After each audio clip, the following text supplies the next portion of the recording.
ಏನು 5ನೇ ತಾರೀಕಿಂದ KSRTC BMTC ನೌಕರರು ಸಾರಿಗೆ ನೌಕರರು ಒಂದು ಪ್ರತಿಭಟನೆಗೆ ಒಂದು ವರ್ಗ ಕೊಟ್ಟಿದೆ. ಮೊದಲನೇದಾಗಿ ನಾನು ಹೇಳಲಿಕ್ಕೆ ಇಷ್ಟಪಡೋದು, ಯಾಕೆಂದ್ರೆ KSRTC ಇಲ್ಲಿ ಕೂಡ 2-3 ಯೂನಿಯನ್ಗಳಿದೆ.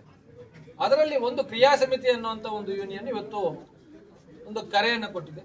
ಇದಕ್ಕೆ ಸಂಬಂಧಪಟ್ಟಂತೆ ಮಾತ್ರ ನಾನು ಹೇಳಲಿಕ್ಕೆ ಇಷ್ಟಪಡ್ತೇನೆ. ಇವತ್ತು ನಮ್ಮ ಒಂದು ಈ ಸಭೆಗೆ ಕರೆದು ನಮಗೆ ಸಾರಿಗೆ ಇಲಾಖೆ ನಮ್ಮ ಖಾಸಗಿ ಸಾರಿಗೆ ಸಂಘಟನೆಗಳ ಮತ್ತು ಖಾಸಗಿ ಸಾರಿಗೆ ಬಸ್ಸುಗಳ ಒಂದು ಸೇವೆಗೆ ಒಂದು ಅವಕಾಶ ಮಾಡಿಕೊಟ್ಟು ತಾವು ಸೇವೆಯನ್ನು ನೀಡಬೇಕು, ಪ್ರಯಾಣಿಕರಿಗೆ ಯಾವುದೇ ರೀತಿಯಾದಂತಹ ತೊಂದರೆ ಆಗಬಾರ್ದು ಅಂತ ಹೇಳ್ಬಿಟ್ಟು ಮನವಿಯನ್ನು ಮಾಡಿದ್ವಿ. ನಾವು ಕೂಡ ನಮ್ಮ ಕೆಲವು ಒಂದು ಷರತ್ತುಗಳನ್ನು ಅವ್ರ ಮುಂದೆ ಇಟ್ಟಿದ್ವಿ, ಅಂದ್ರೆ ಬೇಡಿಕೆಗಳನ್ನು ನಮ್ಮ ಮುಂದೆ ಅವ್ರ ಮುಂದೆ ಇಟ್ಟಿದ್ವಿ.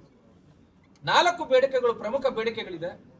ಮೊದಲನೇದಾಗಿ ಈ ಒಂದು ಪೀರಿಯಡ್ ಅಲ್ಲಿ ಟ್ಯಾಕ್ಸ್ ಎಕ್ಸಂಪ್ಷನ್ ನಮ್ಗೆ ಕೊಡಬೇಕು, ಮಿನಿಮಮ್ 15 ಡೇಸ್. ನಂತರ ಎಷ್ಟು ದಿನ ಹೋಗುತ್ತೋ ಗೊತ್ತಿಲ್ಲ, 1 ಮಂತ್ ಕೂಡ ಆದ್ರೆ 1 ಮಂತ್ ಕೂಡ ನೀವು ಟ್ಯಾಕ್ಸ್ ಎಕ್ಸಂಪ್ಷನ್ ಕೊಡಬೇಕು.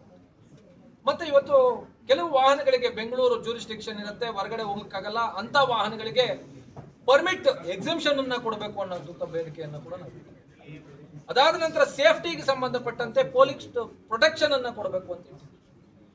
ಈಗ ಆಗಲೇ ನಾವು ಸುಮಾರು ಒಂದು 6 ತಿಂಗಳಿಂದ 50% ವೇವ್ ಆಫ್ ಕೊಡಿ ಪೆನಾಲ್ಟಿಗಳಲ್ಲಿ. ಇವಾಗ ಎಲ್ಲ ಗೊತ್ತಿದೆ, AI ಟೆಕ್ನಾಲಜಿಯಿಂದ ರಸ್ತೆಯಲ್ಲಿ ಎಲ್ಲೇ ಸಣ್ಣ ಬ್ರೇಕ್ ಇದು ವೈಲೇಷನ್ ಆದ್ರೆ ಕೂಡ ಇಮಿಡಿಯೇಟ್ ಆಗಿ ಚೆಕ್ ರಿಪೋರ್ಟ್ಗಳು ಅಪ್ಡೇಟ್ ಆಗುತ್ತೆ. 1000 ಗಟ್ಟಲೆ ನಾವು ಇವತ್ತು ಪೆನಾಲ್ಟಿಯನ್ನು ಕಟ್ಟುವಂತ ಪರಿಸ್ಥಿತಿ ಬಂದಿದೆ. ಈ ಎಲ್ಲ ಹಳೆ ಒಂದು ಪೆನಾಲ್ಟಿಗಳಿಗೆ 50% ವ್ಯವಹಾರ ಕೊಡಿ ಅಂತ ಹೇಳ್ಬಿಟ್ಟು ಕೇಳ್ಕೊಂಡಿದ್ದೀವಿ. ಅದು ಆಲ್ರೆಡಿ ಸರ್ಕಾರದ ಹಂತದಲ್ಲಿ ಮಾತುಕತೆ ಇದೆ ಅಂತ ಹೇಳ್ಬಿಟ್ಟು ಹೇಳಿದೆ.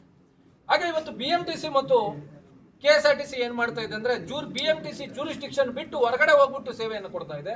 ಅದು ಬೆಂಗಳೂರು ನಗರಕ್ಕೆ ಮಾತ್ರ ಸೀಮಿತವಾಗಿರ್ತಕ್ಕಂಥದ್ದು 25 ಕಿಲೋಮೀಟರ್ಗೆ. ಆದ್ರೆ ಇವತ್ತು ಮಾಗಡಿ, ದೊಡ್ಡಬಳ್ಳಾಪುರ, ಚಿಕ್ಕಬಳ್ಳಾಪುರ, ವಿಜಯಪುರ ಈ ರೀತಿ ಹಾಸನ, ಈ ರೀತಿ BMTC ಸೇವೆಗಳು ಕೊಡ್ತಾ ಇದೆ. ಅದನ್ನ ಕಾನೂನಿನ ವ್ಯಾಪ್ತಿಯಲ್ಲಿ ಅಡಿಯಲ್ಲಿ ಅದಕ್ಕೆ ತಾವು ಆಕ್ಷನ್ ತಗೋಬೇಕು ಅನ್ನೋದು ಕೂಡ ಮನವಿಯನ್ನು ಕೊಟ್ಟಿದ್ದೀವಿ. ಹಾಗೆ KSRTC ಒಂದು ವಾಹನ್ 4 ಅಂತ ಕಾನೂನಲ್ಲಿ ಇರದೇ ಇರತಕ್ಕಂತ ಒಂದು ಫಾರಂ 4 ಅಂತ ಹೇಳ್ಬಿಟ್ಟು ಒಂದು ತಾನೇ ಸೃಷ್ಟಿ ಮಾಡ್ಕೊಂಡಿರ್ತಕ್ಕಂಥ ಒಂದು ಪರ್ಮಿಟ್. ಇದು ಕಾನೂನು ಅಡಿಯಲ್ಲಿ ಯಾವುದೇ ರೀತಿಯಾದಂತಹ ಫಾರಂ 4 ಅನ್ನೋದನ್ನ ನಾವು ಇದುವರೆಗೆ ನೋಡಿಲ್ಲ. ಎಲ್ಲ ಲಾಭಕ್ಕೂ ನಾನು ಪರಿಶೀಲನೆ ಮಾಡ್ಬಿಟ್ಟೆ ಇದನ್ನ. ಇವತ್ತು ಅದನ್ನ ಕೂಡ ಅವ್ರ ಗಮನಕ್ಕೆ ತಂದಿದ್ದೀವಿ. ಈ ರೀತಿ ಇಲ್ಲೀಗಲ್ ಆಗಿ ಇವತ್ತು KSRTC ಒಂದು ಫಾರಂ 4 ಅಡಿಯಲ್ಲಿ ನಮ್ಮ ಪ್ರೈವೇಟ್ ಮಾಲೀಕರು ಸುಮಾರು ಬಿಫೋರ್ ಇಂಡಿಪೆಂಡೆನ್ಸ್ ಇರ್ತಕ್ಕಂಥ ಪರ್ಮಿಟ್ಗಳು ಇದೆ, ಅಂತ ಒಂದು ರೂಟುಗಳಲ್ಲಿ ಕೂಡ ಇವರು ನಮಗೆ ಸ್ಪರ್ಧೆ ಕೊಡ್ತಾ ಇದ್ದಾರೆ.